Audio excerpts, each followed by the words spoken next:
It's 5. Okay, so I'd like to call our meeting to order today at 10:04. And I'd like a motion to adjourn for attorney-client advice session.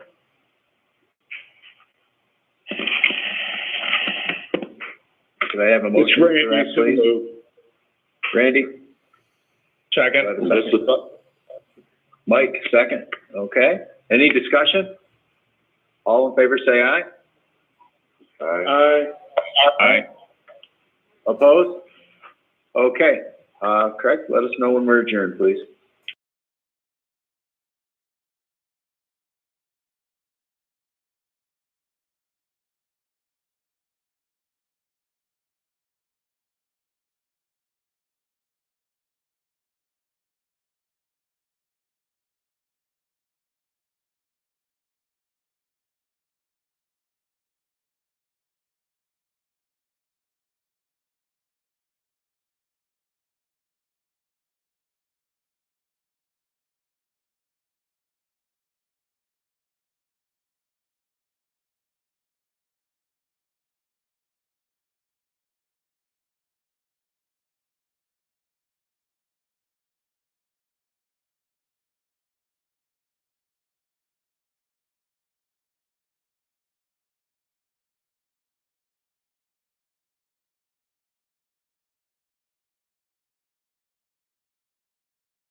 We're live.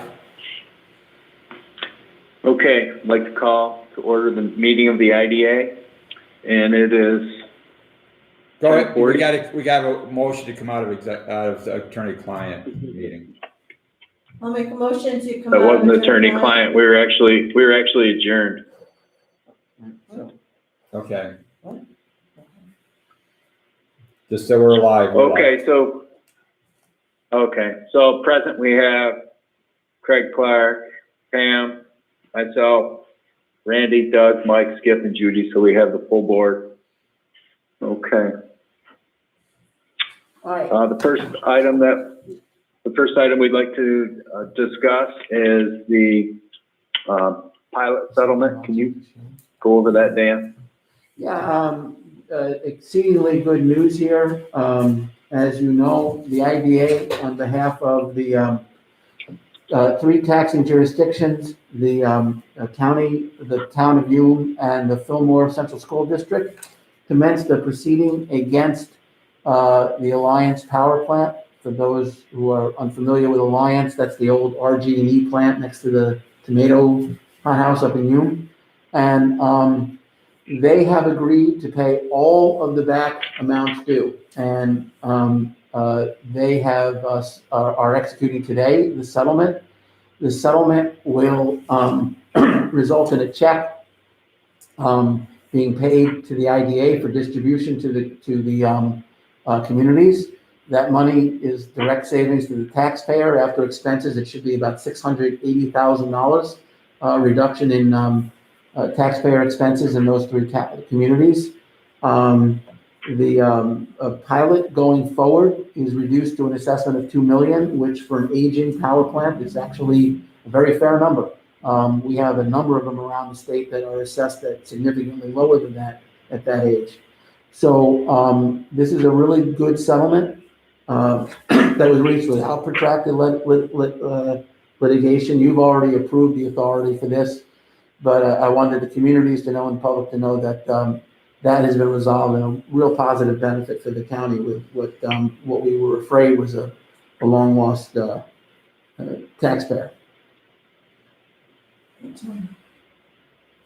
Okay, thanks. Thanks very much. Are you looking for a motion for that? No? Oh. No.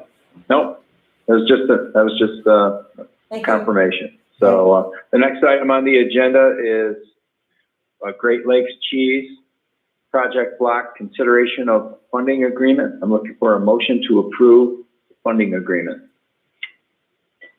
So moved, Mike. Mike? Second, Judy?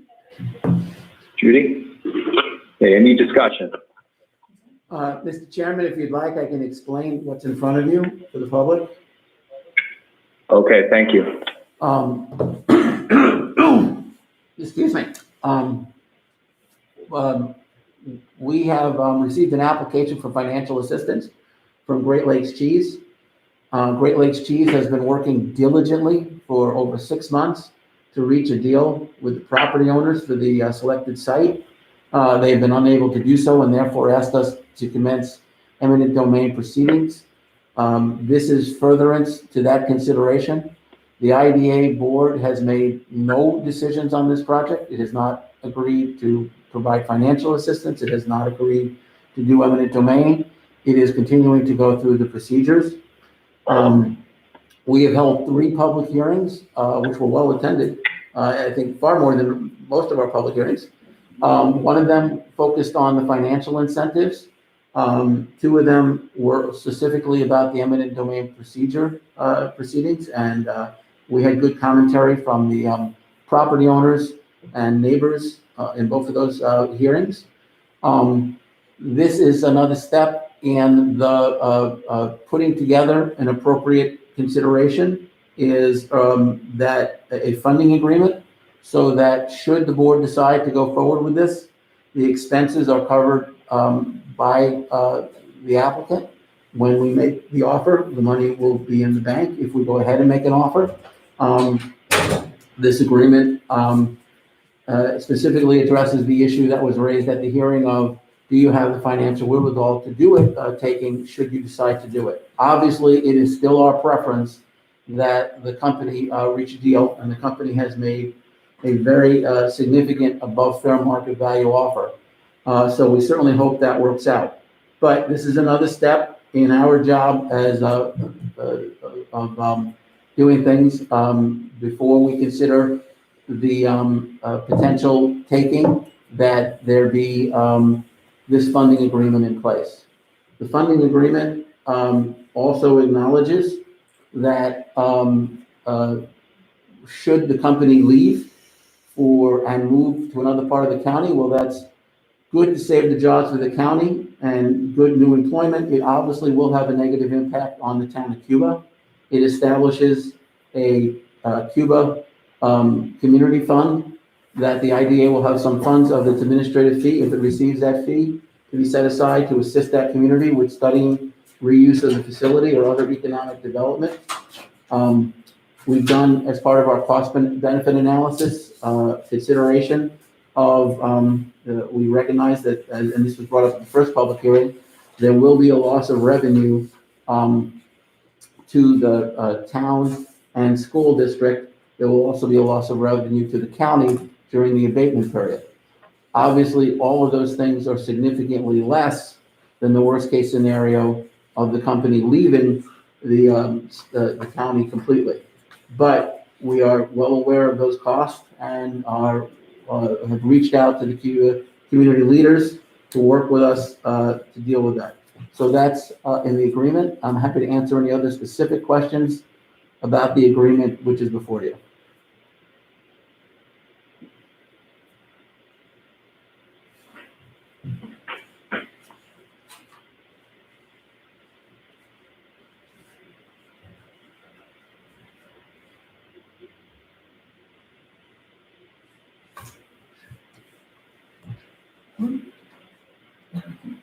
Mr. Chair, I would like to move we accept that. Rich, are you there? Yeah, yep. Okay. Okay, sorry. I'll second. Jude. Okay, thank you. And any further discussion? Okay, let's do a roll call vote. Judy? Yes. Mike? Yes. Doug? Yes. Randy? Yes. Skip? Yes. And I vote yes. Okay, thank you, everyone. I believe next on our agenda, we have Sheila Hess. Dan, would you be able to introduce her? Sure. The next, just in case, for anybody who's listening, while there are other resolutions on the agenda, there's no other action items planned for today related to Great Lakes Cheese or any other project. We have been working to make sure that an appropriate environmental review is done for the project. We have retained a number of experts. The board specifically authorized Clark Patterson Lee to lead the effort from the IDA side of the environmental evaluation. The Clark Patterson Lee has done a number of studies, some of which I think have already been posted. The traffic study is posted. The traffic study concluded that there would be no impacts. It's one of the reasons this site, should you decide to consider it, makes a lot of sense, as it's right off the highway. The phase 1 study was done, confirmed that this property is not contaminated. Among other consultants that they hired is Sheila Hess from CC Environmental. Ms. Hess is an expert in a number of areas that of our interest. She has been leading the exploration of any impacts to wildlife, to threatened and endangered species, and as well as the wetlands delineation, to the extent that there's could potentially be any wetlands out there. So Ms. Hess is with us, and what I asked her to do is simply explain what it is that you're doing and what you're working on for the board and for the members of the public. Sure. Okay, can everyone hear me okay? Yeah? Yes. Okay, thank you. All right, well, I was actually just out at the site, so I let Dan and Craig know I could stop in here for a second. So my team is delineating all of the wetlands, the streams, and the drainages on site. And that way we can give that information to engineers and project designers, and they can avoid and minimize any impacts to those. Right now, we're delineating an area where the discharge location will potentially be, picking up some extra information out there. We did some consultation for listed species. There's the northern long-eared bat, which any potential impacts to the bat can be avoided by minimizing tree removal, and any trees we do have to cut down, we will cut in the winter. So the bat is probably a non-issue. And then also there's an active eagle nest adjacent to the site toward the river. It's about 660 feet from the edge of the field, so a lot of disturbance and the due diligence that's going on right now can stay outside of that area, but there is an eagle sitting on that nest. DEC and Fish and Wildlife Service both decided that in light of the proposed development, it would require a take permit. And a take permit is a process where the project identifies potential impacts to the nesting bald eagle, parrot eagles, and identifies avoidance and minimization measures. For example, this is just an example, but maybe concentrating pedestrian activity for this project on the far side of the building so that, eagles are particularly sensitive to people walking around and less sensitive to cars. So little design changes like that.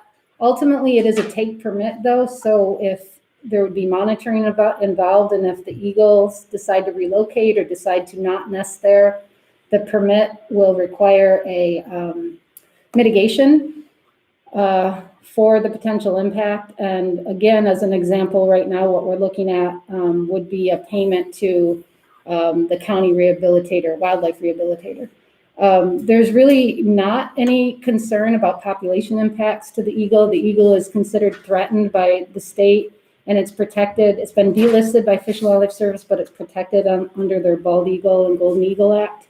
So it's not a population concern, but under Part 182 DEC regs, you should not disturb any listed species. So in this case, it's more of a disturbance issue of this particular pair. And that's a process we're working through right now. We have the first draft of a permit put together. We're waiting for some information, and then we'll have a meeting with regulatory to review. And I know that's a lot of information there, so if anyone has any questions, just let me know.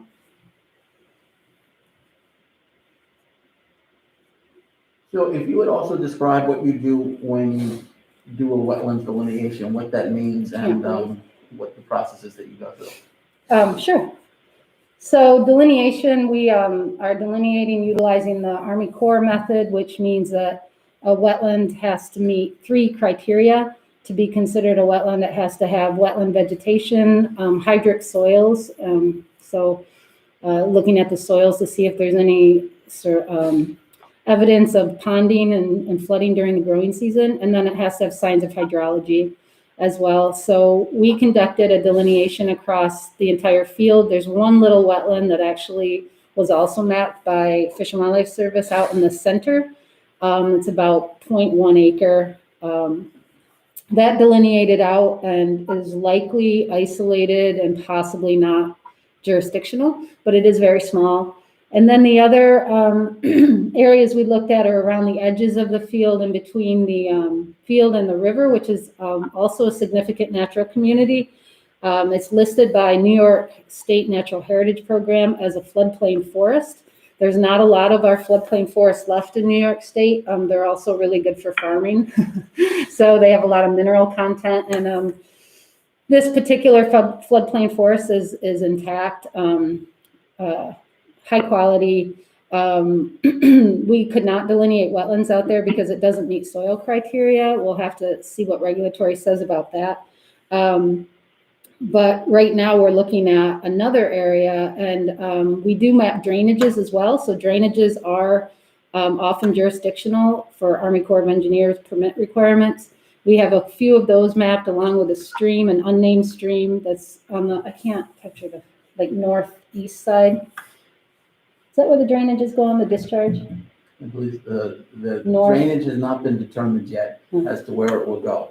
We are acquiring property based on the idea that the DEC has not yet determined, Right, assuming we go forward with acquiring property, part of that reflects that the DEC has not determined where the appropriate place for discharge to the river would be. And so, it's all potential. yeah. Well, I guess what I would say is that breaking news is that additional area that we're looking at right now, there's one small wetland and drainage in there, which doesn't surprise me, it's down near the river.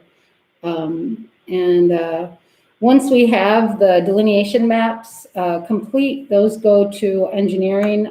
They can bring that data into their design, do whatever they can to minimize and avoid impacts. Then we'd also be sending that to Army Corps and DEC for their review and to process any permits that might be required.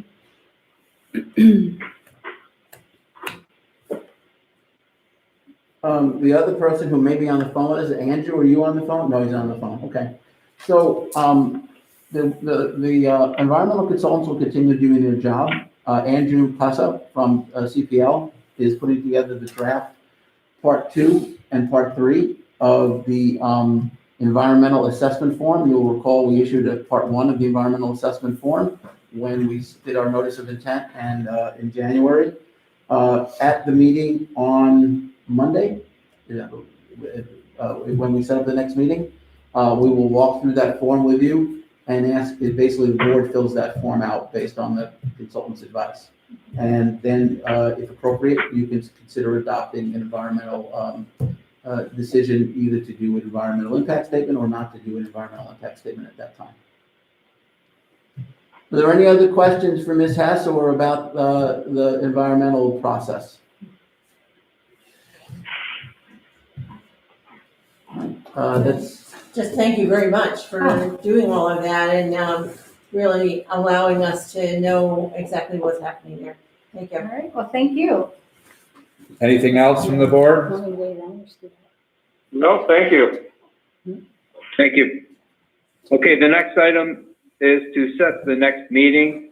Craig, would you like to take that, please? Yeah, we'll go ahead and we'll set another special board meeting, get the notice out, and we'll do that on Monday. And if the board agrees, why don't we do that also at 11 o'clock? Okay. I'll send out the notification and everybody so that we know that it's going to happen on Monday at 11, okay? All right, thank you. If there's no other business, I'd entertain a motion to adjourn. I do have one other announcement, Mr. Chairman. Whoops, Dan Dan has one other announcement. I got an email from Oya. They're closing their 3 deals with Independence Yeah, this week. that's the solar projects. They're going to be, I've signed all the paperwork, actually. They're Yes. closing their projects, yeah. So it looks like they're closing this in the next few days. Right. So that's Just it. an announcement. Yeah, just Okay. an announcement. Okay, thanks for the update. Could I have a motion to adjourn? I'll move again, sure, Rich. Skip, and do I have a second? Second. Need a second, Mike, thank you. Okay, any discussion? All in favor, say aye. Aye.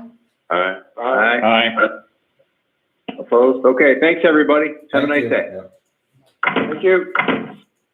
Do I need to sign?